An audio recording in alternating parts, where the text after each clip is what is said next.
నమస్తే, welcome to RTV. Municipal ఎన్నికల్ని Congress party చాలా ప్రతిష్టాత్మకంగా తీసుకుంది. ఇప్పటికే ఇన్ఛార్జ్ మంత్రులతో పాటు ఇటు కోఆర్డినేషన్ కమిటీలన్నీ కూడా చాలా కీలకంగా పనిచేస్తున్నాయి. మరి అత్యధిక స్థానాలే లక్ష్యంగా మరి కాంగ్రెస్ పార్టీ ఒక టార్గెట్గా పెట్టుకుంది. మరి నిన్ననే ఇటు టీపీసీసీ మానిటరింగ్ కమిటీని కూడా నియమించడం జరిగింది. ఈ కమిటీ కూడా చైర్మన్గా మాజీ ఎమ్మెల్యే కాంగ్రెస్ సీనియర్ నేతగా కటకం మృత్యుంజయని కూడా నియమించారు. మరి ఈరోజు ఒక సమావేశం నిర్వహించారు. మరి ఈ సమావేశంలో ఏం డిసైడ్ చేశారు, మరి కాంగ్రెస్ ఎన్ని స్థానాలు గెలవబోతుంది, మరి మానిటరింగ్ కమిటీ ఒక రోల్ ఎట్లా ఉండబోతుంది, ఇదే విషయంపై మనతో మాట్లాడేందుకు మాజీ ఎమ్మెల్యే కటకం మృత్యుంజయ గారు ఉన్నారు. ఇటు మానిటరింగ్ కమిటీ చైర్మన్, వాళ్ళని అడిగి తెలుసుకుందాం. సార్, ఇటు మానిటరింగ్ కమిటీగా చైర్మన్గా మిమ్మల్ని నియమించారు. మీ కమిటీ ఏం చేయబోతుంది? ఈ మొత్తం ఈ 119 నియోజకవర్గాల్లో కానీ ఇటు 116 మున్సిపాలిటీలు 7 కార్పొరేషన్లో ఎన్ని స్థానాలు కాంగ్రెస్ గెలవబోతుంది? మీ కమిటీ ఎలాంటి పనులు చేయబోతుంది?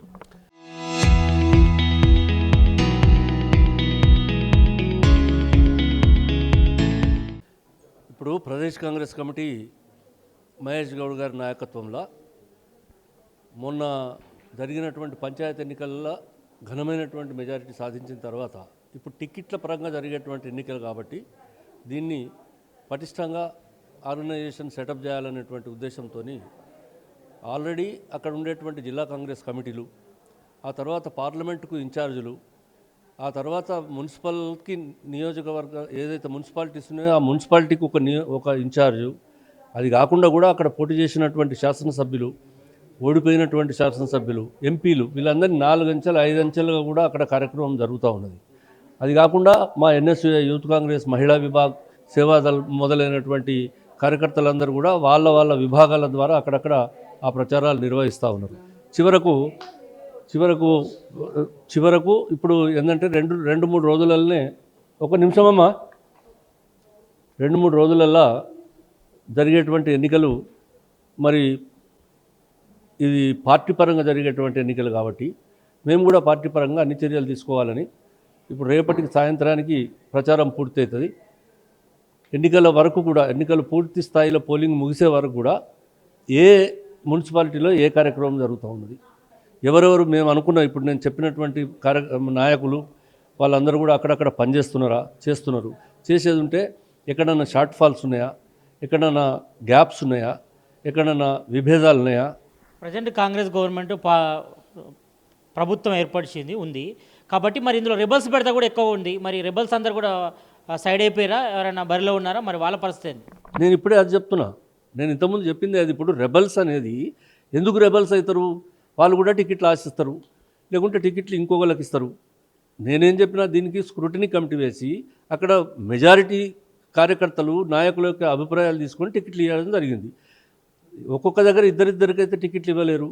ఇప్పుడు మీరు అన్నట్టు మేము వచ్చినాం కొత్తగా, మాకు కూడా కావాలనుకొని ఆశించో, లేకపోతే మేము ఎవరైనా చెప్తేనో వస్తాయని అనుకున్న వాళ్ళు ఉంటారనుకో, వాళ్ళను ఇంకో విధంగా వాళ్ళకు ఇంకా ఏదైనా వేరే అవకాశం ఇవ్వడానికి ప్రయత్నం చేస్తారు. ఇది ఎలక్షన్ ఆఖరు, ఇది ఎలక్షన్ మొదలు కాదు. దీని తర్వాత ఇంకా పార్టీల వ్యవస్థ పూర్తి చేసేది ఉన్నది, కమిటీస్ ఉన్నాయి, గవర్నమెంట్లో అనేకమైనటువంటి పోస్టులు ఇచ్చే అవకాశాలు ఉన్నాయి, టెంపుల్స్ ఉన్నాయి, చాలా కార్యక్రమాలు ఇప్పుడు ఇవాళ ప్రభుత్వం కాంగ్రెస్ పార్టీ చేతిలో ఉన్నది, రేవంత్ రెడ్డి గారి నాయకత్వంలో ఉన్నది. మహేష్ గౌడ్ గారు ఒక మంచి చిన్న స్థాయి నుంచి వచ్చినటువంటి కార్యకర్త, తప్పకుండా ఎవ్వరికి నష్టం జరగకుండా ఆయన పనిచేసేటువంటి అవకాశం ఉన్నది. వాళ్ళకి ఎవరికైనా అటువంటి ఇబ్బందులు ఉంటే వాళ్ళను ఏ విధంగా వాళ్ళను గ్యాప్ ఫిలప్ చేయాలనే విషయం లోపల బాగా పనిచేస్తూ ఉన్నాడు ఆయన. కాబట్టి అటువంటి ఇబ్బంది ఏముండదు. ఎక్కడనో ఒక జాగల 4-3 ఉంటే అది పెద్ద లెక్క కాదు. బీఆర్ఎస్ వర్కింగ్ ప్రెసిడెంట్ కేటీఆర్ మాట్లాడుతూ మేము హామీల అమలుపై మాట్లాడుతుంటే సీఎం రేవంత్ రెడ్డి ఏమో మొత్తం భూతు పురాణం మొదలుపెట్టిండు, ఇంత దరిద్రమైన ముఖ్యమంత్రిని చరిత్ర చూడలేదంటూ కూడా కేటీఆర్ అంటుండు. దీనిపై మీరేమంటారు? నీవు నేర్పిన విద్యయే నీరజాక్ష అని భాగవతంలో ఒక పద్యం ఉన్నది. ఆయన ఈ భూతు పురాణానికి ఆద్యుడు కేసీఆర్. అసలు పుస్తకాలల్లా లేనటువంటి భాష, ఏ పదకోశంలో లేనటువంటి దిక్కుమాలిన భాషను ఇక్కడ వాడి తెలంగాణలో ఇంత దరిద్రంగా మాట్లాడతారా అని చెడ్డ పేరు రాష్ట్ర వ్యాప్తంగా దేశవ్యాప్తంగా తెచ్చినటువంటి మనిషి కేసీఆర్. కాబట్టి ఇప్పుడు ఆయన మాట్లాడినటువంటి మాటలు అవన్నీ ఉన్నాయి. వాళ్ళు ఏం బాధపడుతున్నారంటే మాకంటే ఎక్కువ మాట్లాడుతున్నారు వీళ్ళు అని అనుకుంటున్నారు. కానీ ఎవరైనా కూడా ఇప్పుడు ప్రతి మనిషికి ఒక వ్యక్తిత్వం ఉంటుంది. ఇవాళ ఆ వ్యక్తి ఇప్పుడు కేసీఆర్ని తీసుకొచ్చి నువ్వు ఇట్లా మాట్లాడవు అంటే కేసీఆర్ ఎట్లా మాట్లాడతాడు? ఆయన మళ్ళీ ఎప్పుడు మాట్లాడినా గట్టినే మాట్లాడతాడు ఆయన. కేటీఆర్ ఇవాళ పొద్దునట్లేసి బతకలేని పిల్ల మంచమంతా గిరిసొచ్చే అన్నట్టు ఆయన ఇష్టం వచ్చినటువంటి మాటలు ఆయన కూతలు కూస్తూ ఉన్నాడు. కాబట్టి రేవంత్ రెడ్డి గారు ఏం మాట్లాడుతున్నారు? అవును, మీరు ఏది పెడితే అది మాట్లాడితే ఎవరికి ఎవరికి ఏ జవాబు చెప్పాలనో ఆ జవాబులు చెప్పాలి. ఇప్పుడు దానికి ఒక సామెత ఉన్నది, చమార్ కా దేవులకు చెప్పల్ కా పూజ అని. తోలు దేవుడికి ఉంటే చెప్పులతోనే పూజ చేయాలని చెప్పి, దేవుడు తోలు అనుకో, తోలుకు ఏం పూజ చేయాలంటే చెప్పులతో చేయాలని. అవును, నీకు ఎట్లా మనసున పట్టాలనో గా భాషలో చెప్పవలసి వస్తుంది రేవంత్ రెడ్డి. మీ తోలు మీ చెవులు మందం ఉన్నాయి. మీరు మాట్లాడినప్పుడు ఏమో మీకు ఇదివరకు ఏం మాట్లాడినారు గత 10 సంవత్సరాలు మీకు జ్ఞాపకం లేవు. ఇవాళ కూడా ఏం మాట్లాడుతున్నారు? నీ మీద కేసు పెడితే, నేను ఇంతకుముందు ఒక ఎగ్జాంపుల్ చెప్పిన, నీ మీద కేసు పెడితే ఏం కేసు? లొటపీస్ కేసు. ఏందా లొటపీస్ అంటే? నేను అడుగుతాను, చెప్పమని రేపు పొద్దునట్లీస్ట్. మరి దాన్ని అంటే నువ్వు మాట్లాడితే చాలా లైట్గా పోతాయి, మిగిలిన వాళ్ళు మాట్లాడితే ఇవన్నీ. ఒక నాయకుడిగా ఆయన మాట్లాడుతూ ఉన్నాడు. అవును, తప్పకుండా మాట్లాడుతుండు. ఇప్పుడు ఆయన తిట్ల పురాణం అంటే ఏం తిట్ల పురాణానికి మీకు వర్తిస్తాయా లేదా అన్వయించుకోండి, అంతే తప్ప ఇక మీరు ఏం చేసిండ్రు, మీకు అసలు ఎజెండానే లేదు. రేవంత్ రెడ్డి తిడతా ఉండు అని ఏడ్చుడు తప్ప మీటింగులల్లో మీకు ఏం ఎజెండా లేదు. మేము 10 ఏళ్ళకి ఇచ్చేసినాం, లేకపోతే ఇంకా రానున్న మున్సిపాలిటీలకు ఇచ్చేస్తాం. కూట్లర ఉద్యమం అన్నాడు, ఏటర ఉద్యమం. 10 ఏళ్ళు మీ అధికారం ఉన్నాడే మీరు దిక్కు లేదు, మీరు పని చేయలేదు, నాశనం చేసిన రాష్ట్రాన్ని. ఉద్యోగాలు లేవు, నిధులు లేవు, నీళ్ళు లేవు, కోట్ల లక్షల కోట్ల రూపాయల కుంభకోణాలు, వేల ఎకరాల దోపిడీ, మొత్తం భూములన్నీ కబ్జాలు చేసి ఇవన్నీ చేసిండ్రు. ఇప్పుడు మీ చేతిలో ఏమున్నదని మున్సిపాలిటీలలో రేపు పనిచేస్తారు మీరు? మీకు ఓట్లేసినట్టయితే మున్సిపాలిటీలన్నీ ఎండిపోతాయి. మీ దగ్గర ఏమున్నది? మీ పార్టీ నా కేంద్రంలో లేదు, మీ పార్టీ నా రాష్ట్రంలో లేదు. మీ దగ్గర ఏమున్నదని చెప్పి మీకు దోచుకోవడానికి ఈ రాష్ట్రంలో ఏం చాలేదు. వాళ్ళకు ఓట్లేసినట్టయితే ఆ మున్సిపాలిటీలన్నీ మొత్తం ఎండిపోతాయి, నిధులు లేక నీళ్లు లేక దుర్వినియోగం అయిపోతాయి ఇవాళ. అందుకొరకు వాళ్ళకి చెప్పుకునేందుకు ఏం లేక రేవంత్ రెడ్డి మీద ఏడుస్తుంటారు, అంతే తప్ప ఏం లేదు. కేంద్ర మంత్రి బండి సంజయ్ మాట్లాడుతూ మొత్తం 2 సంవత్సరాల్లో కాంగ్రెస్ ప్రభుత్వం చేసింది ఏం లేదు, ఒకవేళ కరీంనగర్ మున్సిపాలిటీ చైర్మన్ పదవి వస్తే మాత్రం కేంద్రం నుంచి నిధులు తెచ్చి మరీ డెవలప్మెంట్ చేస్తా అంటుండు బండి సంజయ్. ఇదివరకు ఎన్ని తెచ్చిండో ఒకసారి బండి సంజయ్ అని చెప్పమనుంది. రేపు వచ్చేది నేను కూడా చెప్తా. నేను ఎప్పుడైనా ముఖ్యమంత్రి అయితే నేను అది చేస్తాను. ఇప్పుడు నేను ఇక్కడి నుంచి చెప్తాను, నేను రాబోయే ఎలక్షన్లలో నేనే ముఖ్యమంత్రి అయ్యి నేను ఇంకేమో చేస్తాను. అది కాదు ఇక్కడ. బండి సంజయ్ రేపు ఈ మున్సిపాలిటీకి గెలిస్తేనే నిధులు తెస్తావా? నువ్వు పార్లమెంట్ మెంబరు, కేంద్రంలో మంత్రివి, నువ్వు ఏం దేవాలి ఏం దేవద్దు అనేటువంటి బాధ్యత నీకు లేదా? అచ్చా, నువ్వు ఎప్పటి నుంచి మంత్రి ఉన్నావు, ఎప్పటి నుంచి ఎంపీ ఉన్నావు, అప్పటి నుంచి నియోజకవర్గాలల్లో మరి నీ నియోజకవర్గానికి కానీ లేకపోతే నీ జిల్లాలో కానీ ఎన్ని ఫండ్స్ తెచ్చినావు అనేది ఒకసారి చెప్పి ఆ లెక్క ప్రజల ముందర పారేసి, ఇగో ఇప్పటిదాకా నేను తెచ్చిన, ఇగో నా మున్సిపాలిటీకి నేను చెప్తున్నా, నా నియోజకవర్గంలో ఈ మున్సిపాలిటీకి మీరు ఓట్లేయండి, నేను ఇది తెస్తా అని చెప్పు. ఇప్పటికి తెచ్చింది ఏం లేదా? ఏం తెచ్చినటువంటి కార్యక్రమం లేదు. ఏం పెద్ద ఒక ప్రాజెక్టు తెచ్చింది ఆ కేంద్రంలో మంత్రి కరీంనగర్ జిల్లాకు కానీ, కరీంనగర్ మున్సిపాలిటీకి కానీ, కరీంనగర్ పార్లమెంట్కి కానీ, ఇగో మేము ఈ ఫలానా రూపాయలు తెచ్చినామని చెప్పుకుంటూ నేను రేపు అయితే ఇది తెస్తా అంటే బాగుంటుంది. కాబట్టి తెచ్చిన చరిత్ర లేదు కాబట్టి ఇంకా తెస్తారనేటువంటి నమ్మకం ఎవరికి లేదు. బీజేపీ 50 నుంచి 60 స్థానాలు గెలవబోతుందంటూ బీజేపీ రాష్ట్ర అధ్యక్షుడు రామచంద్రరావు అంటాడు. దానిపై మీరు 5 నుంచి 6 వస్తే గొప్ప, సున్నాలు తీసేయాలి దానికి. 50, 60 కాదు, ఆ సున్నాలు తీసేస్తే 5 నుంచి 6 వస్తాయా లేదా లెక్కలు చూసుకోవాలి వాళ్ళు. పాపం కలలు కంటా ఉన్నారు. మొన్న జూబ్లీహిల్స్ ఎలక్షన్లలో డిపాజిట్ పోయింది, అది ఇంకా దాని దెబ్బ నుంచి కోలుకోలేదు. పట్టణ ప్రాంతంలో ప్రజలకే మీకు ఇవాళ భారతీయ జనతా పార్టీకి కొంత ఎడ్జ్ ఉంటుందని మీరు అనుకునేటువంటి పరిస్థితులనే మీ డిపాజిట్ పోయింది హైదరాబాద్లో. ఇక మీకు గ్రామీణ ప్రాంతాలల్లో, సెమీ అర్బన్ ప్రాంతాలలో మీకు ఉన్నటువంటి బలం ఎంత? ఎక్కడో అక్కడే ఉంటే అవి కార్పొరేటర్లు గెలిచి చైర్మన్లు గెలిచే స్థాయిలో ఎక్కడ ఆ పార్టీకి బలం లేదు.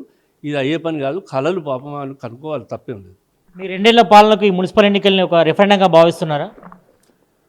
రిఫరెండం అని ఇంకా మాకు ఇంకా 2.5 ఏళ్ళు, 2 ఏళ్ల పాలనకే రిఫరెండం ఉంటుందా ఎక్కడన్నా? 5 ఏళ్ల తర్వాత మేము ఇంకా 3 ఏళ్ళు మాకు టైం ఉన్నది. మేము రేపు మళ్ళీ ఇంకా 3 ఏళ్ల తర్వాత ఎలక్షన్లకు పోతాం. ఎలక్షన్లకు పోయే ముందర మేము పనులు చేసి 5 ఏళ్ల పాలనకు రిఫరెండం అని అడిగితే అర్థం ఉన్నది. కానీ మేము మొన్ననే వస్తే 22 నెలలే కాకపోయా, 40 ఇంకా మాకు 3.5 ఏళ్ళ పైన మాకు ఇవ్వాలి సమయం ఉన్నది. ఆ సమయంలో మేము ఏమేమి చేస్తాం, ఎట్లా చేస్తాం, అది మాకు ఇచ్చినటువంటి అవకాశాన్ని పూర్తిగా మేము సద్వినియోగం చేసి మేము ఇచ్చినటువంటి వాగ్దానాలన్నీ పూర్తి చేసి ఎలక్షన్లకు పోతామా లేదా? అప్పుడు చూడండి, గానాడు అడుగుండి రిఫరెండం అని. ఇది ఎట్లా రిఫరెండం అవుతుంది? ఇంకా మేము చేసింది చాలా ఉంది, చేయవలసింది కూడా చాలా ఉన్నది. మీరు మొత్తం 420 హామీలు ఇచ్చారు. ఇప్పటికే ఇటు రైతులంతా కూడా నాట్లేస్తారు. రైతు భరోసా ఏదని అడుగుతారు. మరి రైతు భరోసా ఎప్పుడు ఇస్తారు? తులం బంగారం అయితే మొత్తానికి లేదు. తర్వాత పింఛన్ అడుగుతారు. ఇవన్నీ ఎప్పుడు ఇస్తారు? పింఛన్లు తర్వాత ఇప్పుడు ముఖ్యమంత్రి గారు మొన్ననో 2-3 దినాల కింద తానే స్వయంగా ప్రకటన చేసినారు. మున్సిపల్ ఎలక్షన్ల తర్వాత వెంటనే రైతు భరోసా మేము ఇచ్చేస్తామని చెప్పి వారు చెప్పినారు. బహుశా అందరూ చూసిండ్రు, అది is on record, is told that రేపు ఎలక్షన్ల తర్వాత 2-3 దినాలలో అవి ఇచ్చేటువంటి అవకాశం ఉన్నది. తర్వాత ఇంకా మీరు 420 హామీలు ఇచ్చిండ్రు, అవి ఇచ్చిండ్రు అంటే అందులో 317 హామీలు పూర్తి చేసినాం. కావాలంటే లెక్కలు చెప్పమంటే రేపు పొద్దునట్టు మళ్ళీ చెప్తే తీసుకొచ్చి వాళ్ళను ఏమేమి హామీలు ఇచ్చినామో మొదలు వాళ్ళని చెప్పమని, మేము ఏం చేయలేదో, మేము 2 ఏళ్లలో ఎన్ని చేసినామో ఆ రేషియోలో వాళ్ళు 10 ఏళ్లలో ఏం చేసిండ్రు అనేది తెలుసుకోమనండి. తర్వాత భారతీయ జనతా పార్టీ కూడా అధికారంలో ఉండి 10 ఏళ్ల నుంచి ఇక్కడ 8 మంది ఎంపీలు గెలిచిన తర్వాత మరి రాష్ట్రానికి ఏమేమి కొత్తగా తెచ్చింది అనేది వాళ్ళని చెప్పమనండి.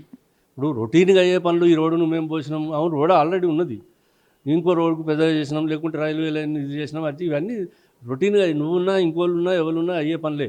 అట్లా కాదు ఇది మేము కొత్త ప్రాజెక్టు తెచ్చినాం, ఇగో మేము బీజేపీలో 8 మంది ఎంపీలను మొదలు గెలిచి తర్వాత ఇగో తెలంగాణకు ఈ కార్యక్రమం మేము ఇంత పెద్ద నిధులు, ఇగో 1,000 కోట్ల నిధులు తీసుకొచ్చి మేము ఇది చేసినాం గట్ల చెప్పమనాలి. కానీ దీనికి ఎక్స్టెన్షన్స్, దానికి పూత పూసుడు, దీనికి రంగు పూసుడు, ఇది కాదు కదా ఇవాళ వాళ్ళు చేసినాయి. కాబట్టి ఇంకా మేము చాలా పనులు చేసినాం, చాలా పనులు చేయవలసినటువంటి అవసరం ఉన్నది, చేస్తాము, చేసి తీరుతాము. మొత్తం పూర్తి చేసినాకనే వచ్చేటువంటి శాసనసభ ఎన్నికలకు పోతాం మళ్ళీ రేవంత్ రెడ్డి గారి నాయకత్వంలో. మొత్తానికైతే ఇటు మున్సిపల్ ఎన్నికల్లో 100 పైగా స్థానాలు గెలిచి మరి బీఆర్ఎస్ బీజేపీ నేతలకు బుద్ధి చెప్తాం, మరి మా పాలన చూసే మరి కాంగ్రెస్కు పట్టం కడతారు, మరి ఇందులో ఎలాంటి డౌట్ లేదు. మరి ప్రతిపక్షాలు ఉన్న అద్దం పద్దం లేని ఆరోపణలు చేస్తున్నారు తప్ప మరి కాంగ్రెస్లో సీఎం రేవంత్ రెడ్డి నాయకత్వంలో అత్యధిక స్థానాలు మున్సిపల్ ఎన్నికల్లో గెలవబోతున్నామని మాజీ ఎమ్మెల్యే మానిటరింగ్ కమిటీ చైర్మన్ కటక మృత్యుంజయ్ చెప్తున్నారు. కెమెరామ్యాన్ అశోక్తో సతీష్ RTV గాంధీభవన్ నుంచి. చరిత్ర సృష్టించినోడు ఇప్పుడు ఆ చరిత్రని తిరగరాయబోతున్నాడు. అబద్ధాల గోడల్ని బద్దల కొట్టి నిజాలను రాగా మీ ముందుంచబోతున్నాడు. నిజమైన వార్తల కోసం వెంటనే డౌన్లోడ్ చేసుకోండి రా యాప్ని.